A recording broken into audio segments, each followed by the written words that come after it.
Separately, the Netherlands also joined the reverse ferret move amid Afghanistan's deteriorating security situation. It comes after both Berlin and The Hague joined a number of EU governments in calling for forced repatriations of Afghan migrants should be allowed if their asylum applications failed.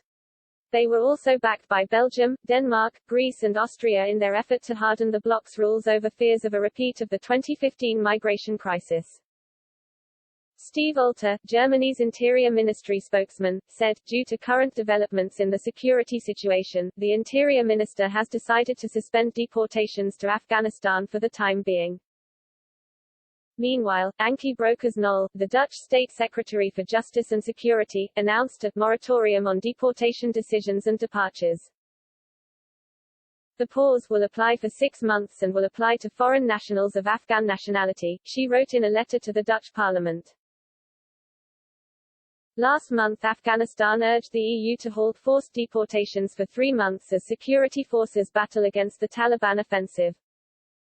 It comes as the U.S. military is set to complete its pullout from the war-ravaged state on August 31. The Taliban, fighting to reimpose strict Islamic law, have made huge gains in their campaign to defeat the government as Western forces leave the country. In a letter to the EU Commission on Tuesday, 6 EU countries, including Germany and the Netherlands, said, stopping returns sends the wrong signal and is likely to motivate even more Afghan citizens to leave their home for the EU. This is why we urge you and your teams at the Commission to intensify talks with the Afghan government on how returns to Afghanistan can and will continue in the coming months. Many EU governments are concerned chaos in the region could be a major contributing factor to the emergence of another migrant crisis. It has already been claimed that Belarus regime is using the conflict to wage a hybrid war on Brussels by assisting illegal migration into the bloc. The Commission confirmed that it has received the letter and will respond to its concerns in due course.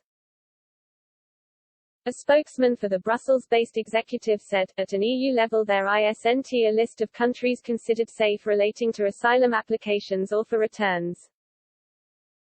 It's up to each member state to assess the country of origin and the situation of the person concerned. The issue is expected to be raised at an emergency meeting of EU Home Affairs Ministers on August 18. Since 2015, some 570,000 Afghans have requested asylum in the EU. There were 44,000 requests made last year alone. The concerned EU countries said, we fully recognize the sensitive situation in Afghanistan in light of the foreseen withdrawal of international troops. There are an estimated 4.6 million displaced Afghans. A senior EU official warned that some 400,000 Afghans have been displaced over recent months and that in the last few days there has been an increase in the numbers of people fleeing to Iran.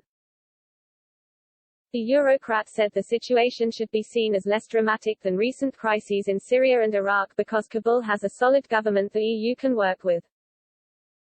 He said, given the context, it is hard to imagine that we would conduct forced return operations for the moment.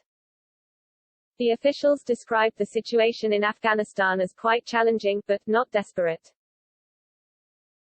Brussels wants to facilitate a deal with the Taliban to stop the war-torn country from slipping into a civil war. The conflict would likely Afghanistan becoming an even bigger producer of drugs or a source for a massive flow of migration.